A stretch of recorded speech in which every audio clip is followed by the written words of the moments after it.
So Mars, good morning. Ma'am, good morning po. So ito po yung nakita natin. Ayaw niya pong magbukas mag-isa kanina. Kailangan nating i-press yung test start natin para umandar. So yan, inan natin. Then may error tayong nakikita yun, no? So makikita niyo. Pero umandar naman na yung compressor. So kailangan lang siyang i-push start para magano sa test start pala. Tapos itong nakikita ko dito sa tingin ko, tingnan nyo, ito dapat gold dito, Mars. So ito ngayon papalitan na natin yan ng bago. Ito papalitan na natin to ng copper tube kasi possible nandito ang leak. Madalas based on experience talaga namin nandito ang leak lagi. So wala siyang preon kung makikita nyo, 0.4. Dapat 0.95 to. So yan yung nagiging problema natin. Pero at least umandar yung compressor mo. So yan po, kung titignan nyo, 0.9 dapat 0.95 tayo. Itsura mo ko dyan. Yan. Okay. Dito please. So ito makikita mo dito. Yan, umandar naman yung compressor natin. Pero kulang siya sa preon. Na yun makikita mo may superheated gas naman. So dito. So tinatanong kasi dito naman dito tayo. Dito. Dito. So ito dito makikita mo wala nang circulation ng preon dito kung mapapansin mo. Pero sa loob yan, medyo lumalamig naman yung taas. Ganun din naman sa baba. Kaya lang hilaw. 1 minute lang at pagka 1 minute at so yung number naman 0.5. May blink kasi tayo dito na bubuksan ko pa lang sana siya ha, pero nakita ko may clip na dito. Ibig sabihin may nagbukas na rito, no? May nakilam na rito. So ito yung clip kasi to dun to sa loob sa pan. So titignan ko po muna mama kung anong ha. So pabubuksan ko siya. Sige, buksan nyo. Buksan nyo. Kasi ba't nandito na sa labas tong clip? Ibig sabihin may ibang nagtingin na nito, no? O may ibang nagano, kasi sigurado pupusta ko yung sa pan motor to or dun to sa clip dito sa mga na sa likod.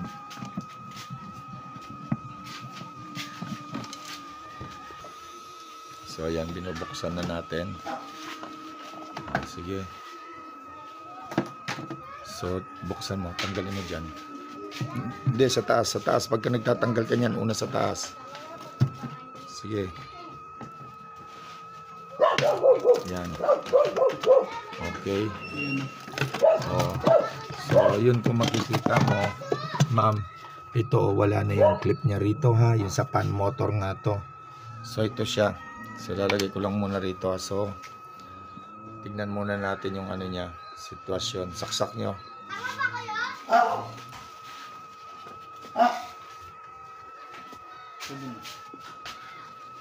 Lagay nyo yung ampere meter ha.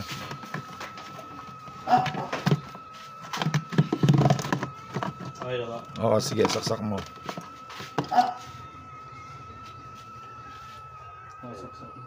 Sige. So, yan. Check lang muna natin. Para maano natin siya. Pero umandar yung compressor. Pero umandar nga siya kanina. Sandali lang. Ma'am, ito lang din yung napansin ko, ma'am. Nung binubuksan ko siya ngayon.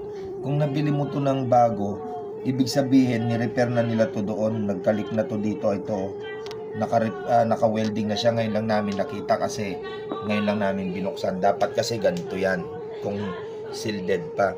Yan, dahil ngayon pa lang namin ito tatanggalin namin, papalitan namin yan. Tapos ito papalitan namin. Di ko kasi kagad napansin, ma'am, na ito naka-welding na pala siya Ayan winelding na. So na sila dyan, pero hindi ito niya original pa. Tsaka hindi ito original. Ito original yan. Yan ang mga original pa. So pagka ganito winelding na yan, ganito original yan dito winelding na rin yan. Naka-welding na rin dito puputulin pa lang namin para at least lang sana makita mo na kung ano talaga yung kalagayan ng mo. So yan siya. So basta't yan yung ano niya. So mama, ito po, kung makikita nyo, nagre-process na po tayo. Kung makikita nyo, bago na po yung pinalitan na natin ng filter, pinalitan na natin yung tanso dito, ipapasok na lang yung ano dyan, yung drain. And then nagpa-vacuum tayo, nag-flush out na po. So yan na. Then ilang minutes na lang, itetest na po natin yan kung okay na siya lahat-lahat. So yan po yung ano, ito na po yung ano niya. Talagay na po natin. So yan na po. So magkakarga na po tayo yan. Bali nagpa-vacuum na lang po. So yan po yung ating ginawa.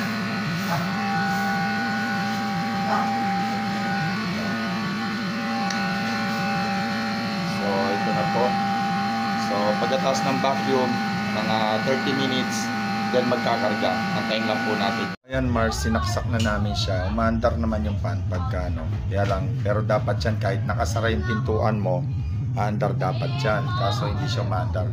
Pagka nakabukas lang ang pinto, doon lang siya umaandar, ha. So yan lang po yung napansin ko na ano niya, yan, mamamatay siya. Pagka nakabukas, umaandar, pero supposed to be dapat kahit na hindi nakabukas yung pinto mo, aandar muna yan. Ayan, ganyan dapat mandar na. Sumintin na yung compressor, ko. So yan, mandar na yung compressor natin. So ito na yung karga natin ng Freon. So meron na tayong 0.3. Ito, bumababa na yung ating karga. Magsisirculate na yan. So papasirculate lang natin yan. So reprocess, ito R600. So nag-reprocess tayo dito.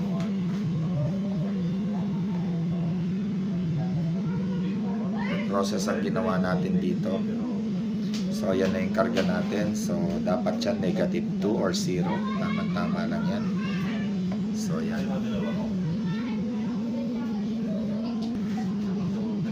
So yan na. So yan, umandar na siya. So pasisirculate lang natin. So ayan na siya, 0.4 amperes. Ayan. So nagsisirculate pa lang naman yan. Hintayin lang muna natin. Then magkakarga pa tayo niyan dahil kulang pa yung karga. Ibig sabihin,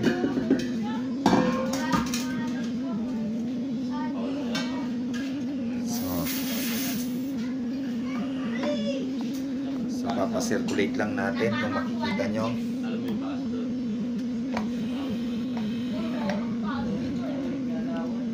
Circulate lang natin siya ng konti.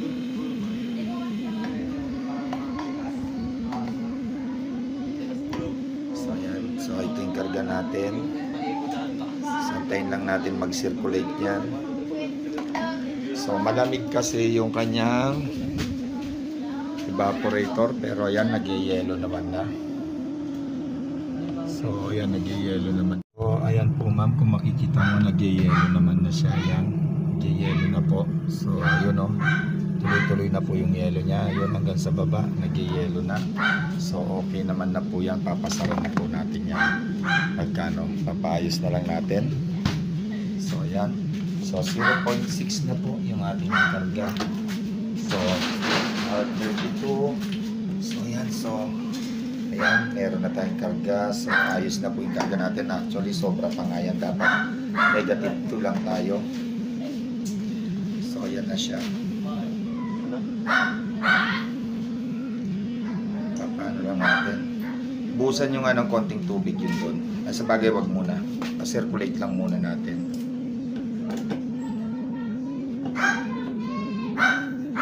Yung sa loob po, Sarado mo na rin yan. Okay na yan.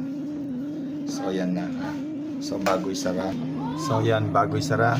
So Marsa, ito tapos na siya lahat-lahat. So linagyan ko na ng sample yan ngayon. Ayan yung ano natin. Para makita natin kung anong ano niya. So yan. So yun, umandar naman yung pan mo. Pagkano, antayin lang natin. So ang oras ay 2:40. Naglagay tayo ng sample ng 2:40 doon para sa yellow natin, ha. So tingnan natin kung ano magiging result niyan mamaya. So yan. Pera? Wala ka? Eh sipag, meron ka ba? Baka wala ka rin, kaya wala kang asenso. Gusto mong yumaman pero lagi kang reklamo. Paano ka ba magkakapera kung tamad ka namang kumilos? Ang tagumpay, hindi yan lumalapit sa mga nakahilata. Kung gusto mong umasenso, galaw-galaw din pag may time. Hindi sapat ang panalangin.